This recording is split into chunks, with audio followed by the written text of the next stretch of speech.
GRC can be a really excellent lever to improve the security posture of an organization.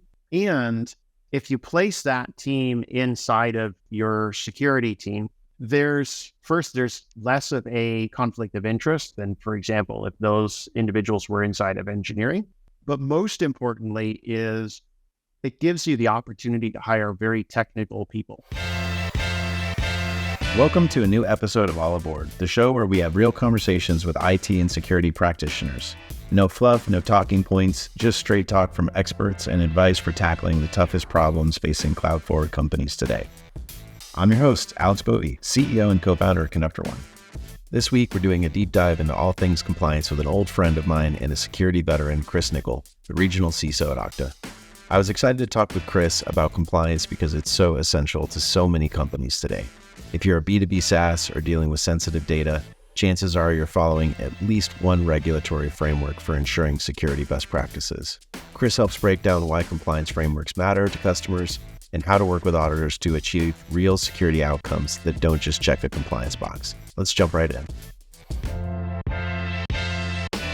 Today I'm joined with Chris Niggel, who is the regional CISO at Okta and an old friend and companion of mine. I guess when I was at Okta, I worked really closely with Chris. So I'm super excited to have you on the podcast today, Chris. Yeah, thank you very much, Alex. It's great to speak with you. And, there was a million things when we were talking about this, you jumping on the show, there was a million things that we could talk about. You've been in security for a really long time.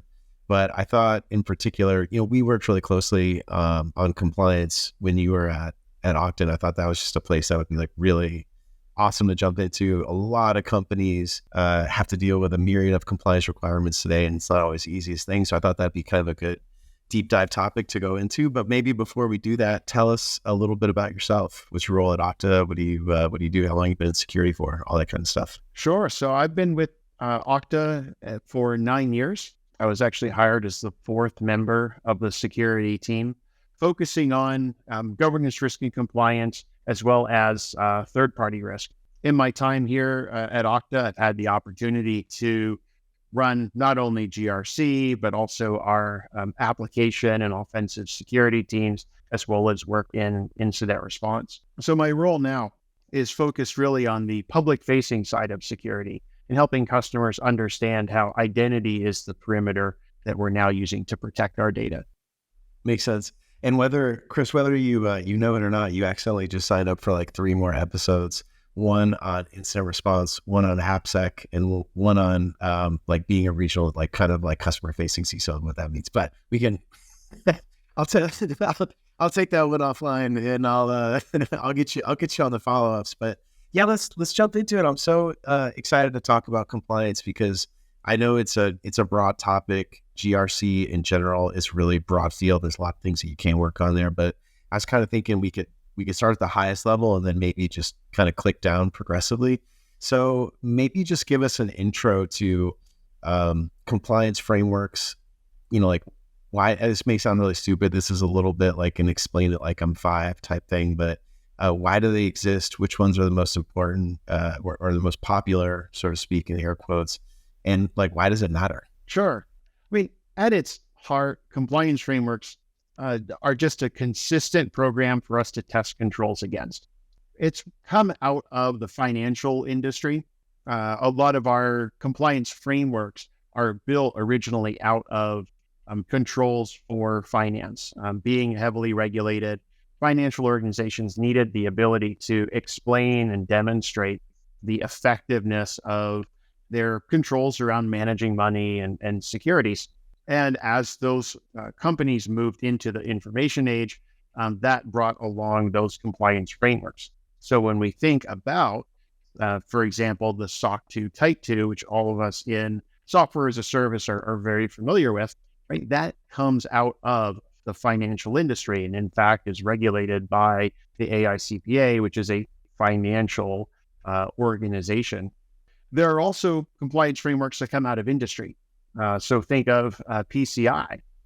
So PCI comes out of that industry regulation created by the PCI DSS or standards group that are the basis of controls that are required in order to process payment cards. You think on top of that, now we have programs like FedRAMP, HIPAA, and international programs as well. But they all boil down to a consistent way to demonstrate the effectiveness of information security controls.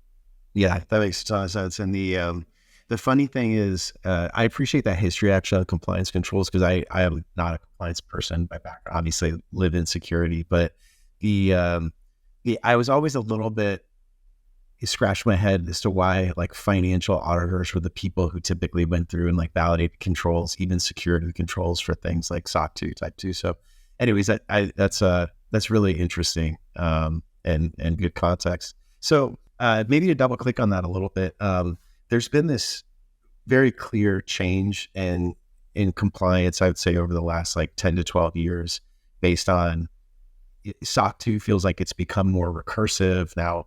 If you have a SOC 2, you kind of ask your customers for it, which forces them. So it's kind of this like recursive thing that's pushed upstream. It doesn't feel like it was always that place and that way. And I know early days at Okta, I think you helped with the SOC 2 certification. I'm really kind of curious if you wind back to like early days B2B SaaS, of which Okta really participated on that journey.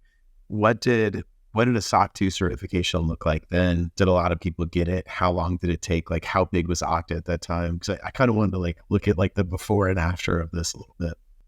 Sure. So if we look at kind of what's driving it and driving that commoditization of information security compliance, as you mentioned, it's that pass-through requirement. So if I have a SOC 2 Type 2 audit and I am using, say, Conductor 1 as a tool that manages a part of the security, right, of that program, one of the controls of that program, then I either need to demonstrate that I have evaluated your application, your policies, your control effectiveness, the components of your application that can impact my security, or I can show that you have a SOC 2 Type 2 and inherit those controls from you. So, of course, from my perspective as a consumer, I'm going to ask you for a SOC 2 Type 2 because it reduces the amount of effort that I have to put into place. And if we look back to kind of the early days at Okta, our first SOC 2 Type 2 audit was way back in 2012. We had less than 300 employees. And this was a requirement placed on us by our regulated customers because, again, it reduced the amount of time that it needed for them to demonstrate to their regulators that they'd done appropriate due diligence on our security controls. Now, at that point, the program was kind of very reactive and required heavy lift by our engineering and operations teams in order to provide the evidence and interact, right, with those auditors. Now, the environments allow for commoditization, right, of SOC 2. We have tools like Drata and RegScale that make it much easier and therefore have reduced that bar for obtaining a SOC 2. So we're seeing organizations that are much smaller, down around 50 employees, who are expected to achieve that SOC 2 Type 2 status or some other regulatory requirement to be able to sell to enterprise markets. Yeah, it totally makes sense. I remember, we started our company a little over 3 years ago, and one of the initial conversations when we started talking to early customers was like, do you have your SOC 2? Just everyone immediately asked. And part of that's the fact that we're in the identity and access management and governance space. So it's really very sensitive information and systems that we connect to. So it kind of makes sense. But we got our SOC 2 Type 2 when I think we were 12 employees. It just was that important to demonstrate to customers. And to your point, kind of, they wanted to inherit the controls. They really didn't want to like try to guess and assume what it was that you were doing on the back end there. So that makes a ton of sense. I am curious, this is, very speculative and sort of off the cuff here, but pushing compliance up, downstream, becoming recursive, that all feels good at the level of sort of enforcing some minimum set of compliance controls, right? It's like, I don't think anyone would argue that at some level that's like a bad thing. It feels like that's very good that everyone's being forced to think about security earlier and earlier. Does that make it feels like maybe it makes it even a little bit easier to implement, like the smaller you are? I'm kind of curious, like when you were at Okta, maybe the observation of you were around 300 people, you got your SOC 2, then like how long did that take? And does it get easier when you start it sooner? Do you think, like if you were 10 people, would it just be like that much simpler? It absolutely gets easier the earlier that you start, because the core controls, things like having information security policies in place, ensuring that you're using identity management and provisioning and deprovisioning tools, are of course much easier to implement when you're 10 people versus rolling it out later when you're 300. Now, the challenge there becomes when you're 10 people, implementing a detailed information security program is taking away from resources that could be used to build product. And so for every organization, finding that balance is going to be different. Yeah, that makes a lot of sense. One of the other observations that I've just seen, and I don't actually know if this is broadly true, but I know it was true at Okta and it's true a lot of our customers, is that security, or GRC rather, seems to live under that security umbrella. And so I am kind of really interested to explore that intersection of governance, risk, and compliance and security. And maybe there'll be some like third rails here that we can talk through in a second, but maybe just starting at that top level, in your experience, is it strategic for GRC to live in security? Are there other places that it does live sometimes? Maybe like talk a little bit about that. For a software as a service company or a platform as a service, I think it makes a lot of sense for GRC to live inside of security. And the reason for that is because GRC can be a really excellent lever to improve the security posture of an organization. And if you place that team inside of your security team, there's less of a conflict of interest than, for example, if those individuals were inside of engineering. But most importantly is it gives you the opportunity to hire very technical people. So as we spoke about earlier, GRC was born out of the financial world. So a lot of times we still see audit programs that are owned by finance, and those individuals aren't involved in the technical aspects of how your products are built and managed. So it ends up requiring more involvement from the engineering and operations teams when it comes time for the audits. One of the things that we did at Okta was we implemented that GRC program inside of security, and we built a really technical team. That meant that I could reduce the amount of time our engineers spent with auditors by 95%. That means dozens more hours that are spent being productive, building capabilities for the product, as opposed to spending time talking to an auditor. Yeah, that makes a lot of sense. I'm sure all your VP of engineering partners were very pleased about that alignment. But can we actually, I'd love to explore that a little bit more deeply, because I do think that this intersection of security and compliance is also interesting. One could make the argument, maybe this is where I'm getting into the third rail here a little bit. One could make the argument that sometimes things are done to achieve like a checkbox in compliance, but the goal of the compliance requirement at the end of the day is to achieve like a security outcome. And so, super arbitrary example, I think PCI compliance requires you to, I'm sure I remember this, I don't know the exact control, but it's like rotate passwords every 3 months or something like that, and sort of arbitrary length and like complexity requirements and passwords and that kind of stuff. And you could like follow that checkbox.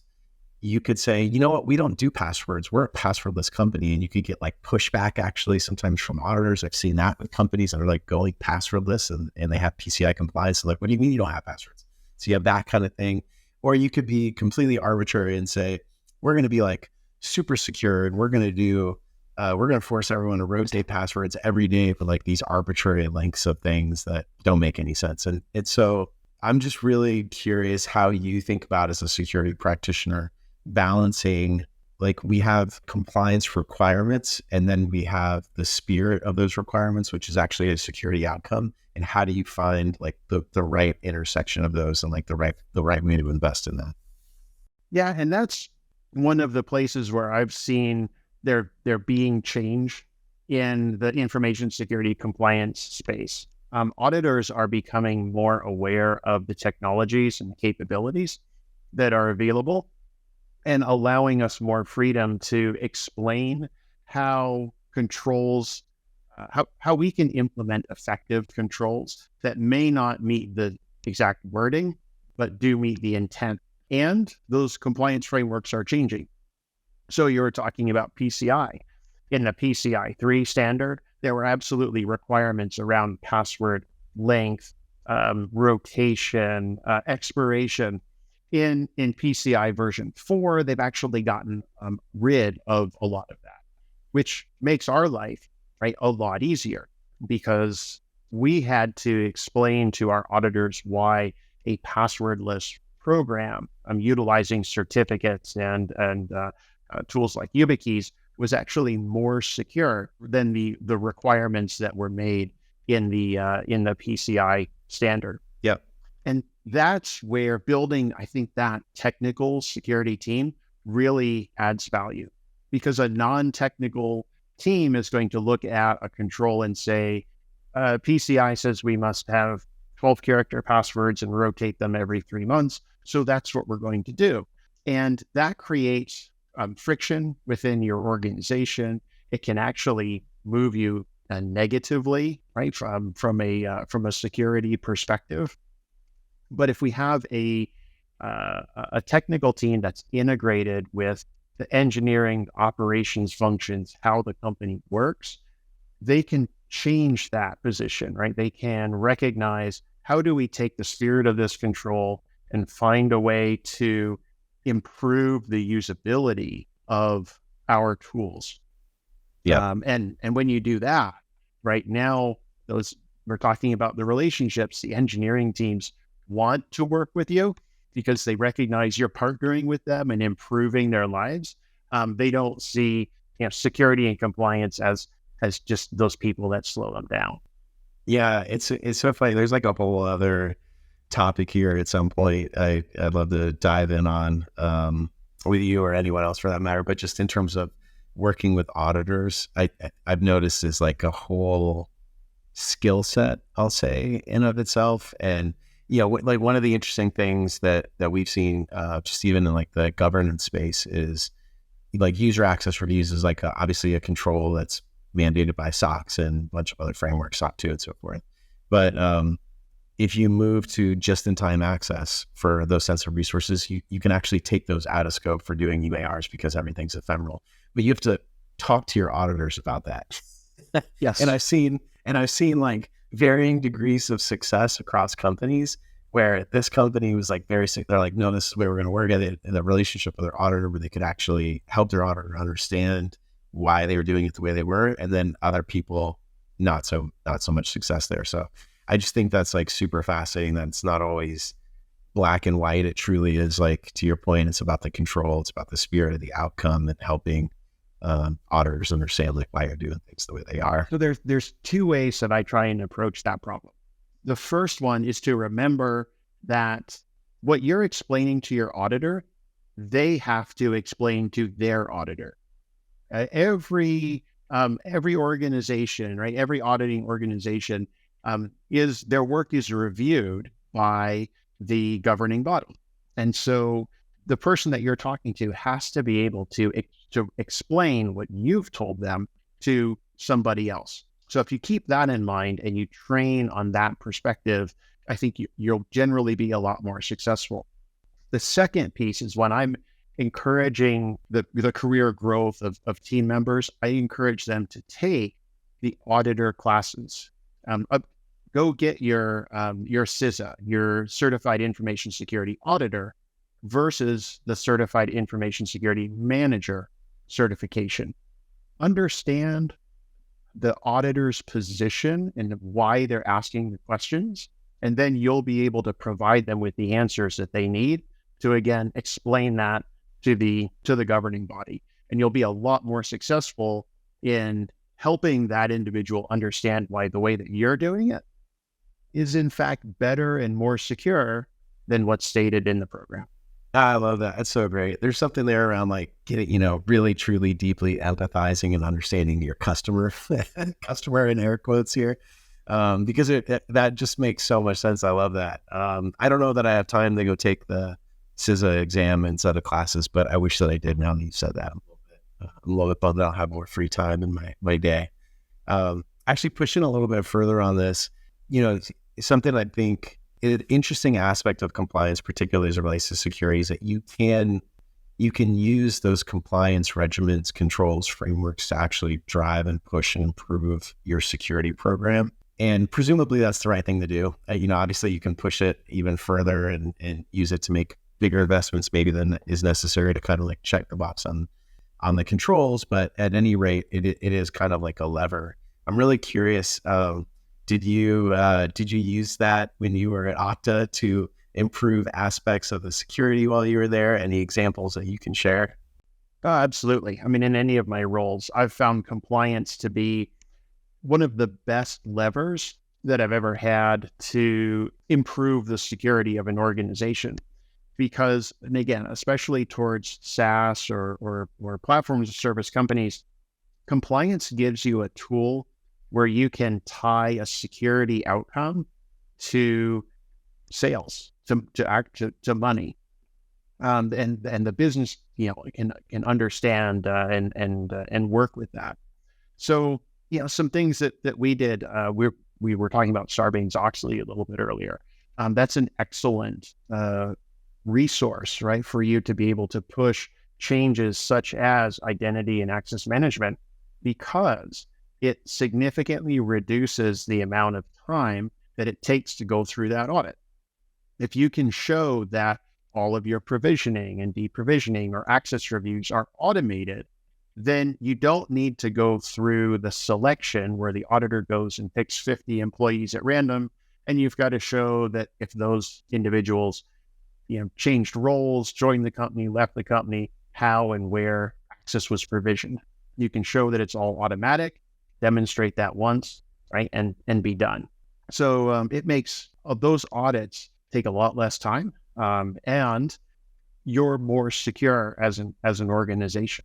Yeah, that makes a lot of sense. So you basically use it to push these improvements from like a process standpoint, and actually drives a lot of the automation that sounds like you should really be doing anyways. I mean, on that note, one complaint I feel like I've heard people make before about compliance requirements is that it does feel sometimes like it can impede productivity. And, maybe there's obviously great examples where compliance drives automation, that automation is positive, but I'm sure there are examples where those compliance requirements, and whatever it is, the controls that are in place might actually kind of slow things down for one reason or another. Or I guess I'm curious, is that accurate? Is that a fair thing to say? Do you actually believe that's a trade-off that sometimes companies have to make, or is that a false choice? I don't believe that companies have to make that trade-off. In general, there may be some very specific requirements. We'll take FedRAMP, for example. There are requirements around using FIPS validated encryption.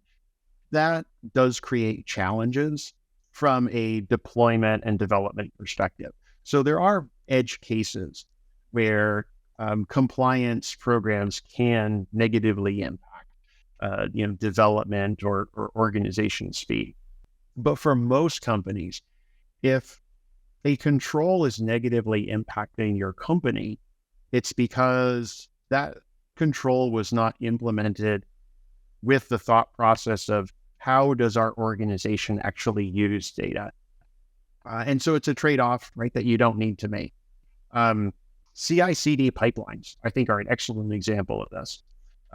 When we consider security controls in CI/CD, that's typically thought to slow things down. But if we build in along the pipeline tap points where audit evidence is automatically generated, right? Things like code reviews can be captured inside of GitHub. Vulnerability reports can be pulled out directly from automated scanners that are built into that pipeline. And you're able to do that by learning how the pipeline actually works, getting involved with that side of the engineering team. Now you're able to not only just improve the security and your software development lifecycle, but you're also automatically generating that evidence, which is, again, making your audit process just so much more effective. Yeah, that makes sense. That feels like it just dovetails with the same comment from before about like it really drives you to put a lot of automation in place and just improve things like all up across your infrastructure and your processes and so forth. I guess a slight shifting gears, but I'm a little bit curious. How do you measure? We talked about putting the controls in place, a little bit of a false choice between productivity and security. It feels like it's not something that you really have to make an explicit choice around. But what about measurement and efficacy? How do you know that? I mean, there's obviously the we got our certification. It's like, yes, you have achieved it, and you put the logo on your website and on the security page of your homepage. But are there other ways that you think about whether or not compliance is being effective and whether these programs are like good for your business beyond just kind of enabling sales? Like, are there other things that you look or inspect or measure? Yeah. So let's look at kind of the flip side of this, right? Which we call customer assurance. Is how do we show that the work that we're doing is improving the security and for our customers, is meeting their needs and is uplifting our organization. So there's some internal metrics that are very common that you can track, things like vulnerability or patch management service level agreements. Those are requirements to be tracked for, say, ISO 27001 certification. But also, how do we know that the compliance frameworks that we're building towards are actually improving sales? So our group, we track customer questions and ask through Salesforce. So that actually allows us to very easily tie specific asks or product improvements or security capabilities to customers, and enables us to demonstrate to the organization. Our SOC 2 report, for example, has been downloaded so many hundreds of times this month or this quarter. So it has demonstrable value. Our ISO certificate was downloaded so many times by customers in these specific industries. So we know kind of where we can target and improve, as well as carry on marketing or other programs around compliance and how that can actually be used to improve customers in, say, specific industries. So if you had told me that I'd spend my life in Salesforce 10 years ago, I'd have told you were crazy, but here we are. Yeah, mining for metrics on which compliance frameworks were requested or different. Yeah. Actually, on that note, you mentioned FedRAMP earlier, and I think want to talk about enabling sales. Selling to the federal government and agencies is obviously a massive opportunity. They spend a lot of money and they have a lot of dollars to spend on cybersecurity. But obviously, the FedRAMP requirement kind of scares a lot of companies away. I think there's a lot of, it feels to me, having never implemented FedRAMP personally, but been on the kind of outskirts of it when I was at Okta with you, that there are a lot of complexities to that are like much more robust and complicated than like a traditional sort of SOC 2 or type 2 implementing that framework. I'm really curious, like, can you demystify it a little bit for us? Can you just give me, I don't know, like, what is FedRAMP? What are some of the high level maybe differences? Why is it so freaking hard? So let's look at some of the standard frameworks. So SOC 2 Type 2, you can consider as being fairly narrow and deep. A SOC 2 Type 2 audit reviews controls over a specific period of time. And so you have to generate evidence over, say, a year. ISO 27001 is fairly wide and shallow. It's designed to be a program that demonstrates full security, information security program. But when it comes to, say, evidence generation, the organization gets to pick, right? We only have to show one change management ticket for ISO 27001, whereas for SOC 2 Type 2, you have to show about 50. With FedRAMP is wide and deep. A FedRAMP moderate authorization, which is what most organizations are targeting when they're going for a FedRAMP in general, at least for SaaS, has, I believe, about 325 individual controls that need to be met, compared to about 110 for ISO. Those numbers have changed because both of those programs have updated in the last couple of years. So the number of controls is a lot larger. The amount of evidence that has to be provided is a lot larger. When I did my first SOC 2 Type 2, we generated about 400 unique pieces of evidence. When I did my first FedRAMP authorization, we generated over 1,600 unique pieces of evidence. So the level of effort is much, much higher.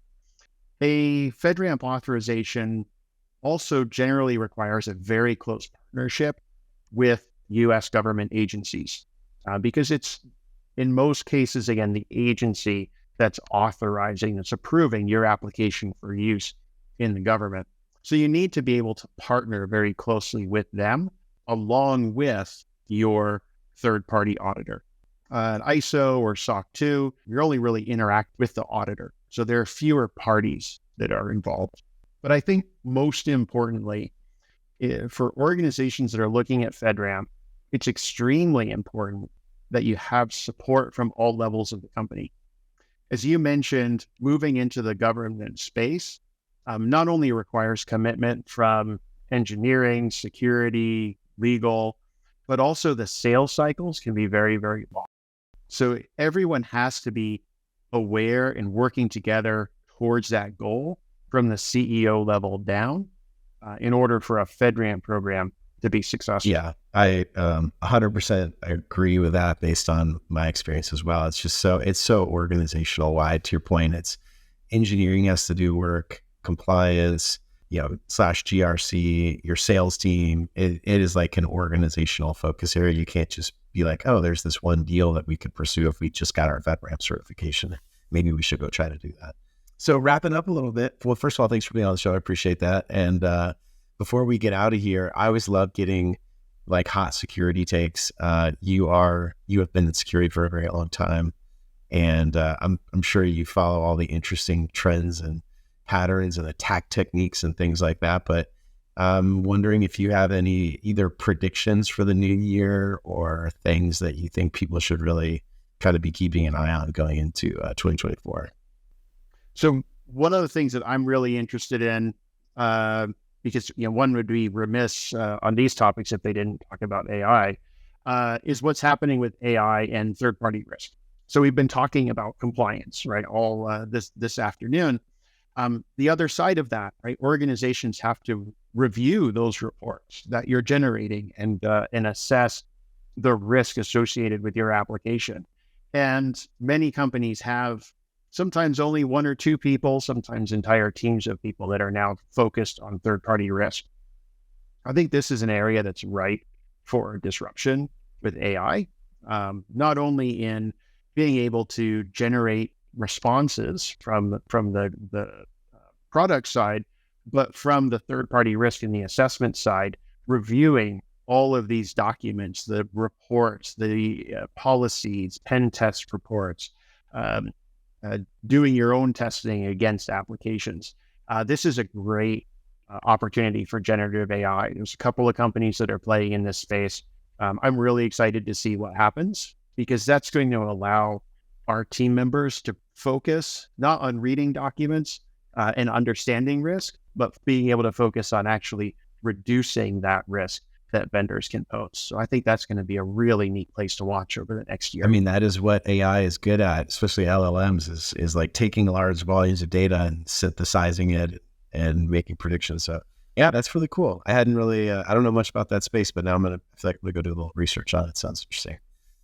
Chris, thank you for being on the show. I appreciate it. I think this was a great episode and really enjoyed the opportunity to go deep on compliance, and maybe I'll have you back to talk about some of those other those topics we touched on at the beginning, but for another show. Thanks, man. Yeah, thank you. Who would have known compliance could be interesting? Yeah, it is.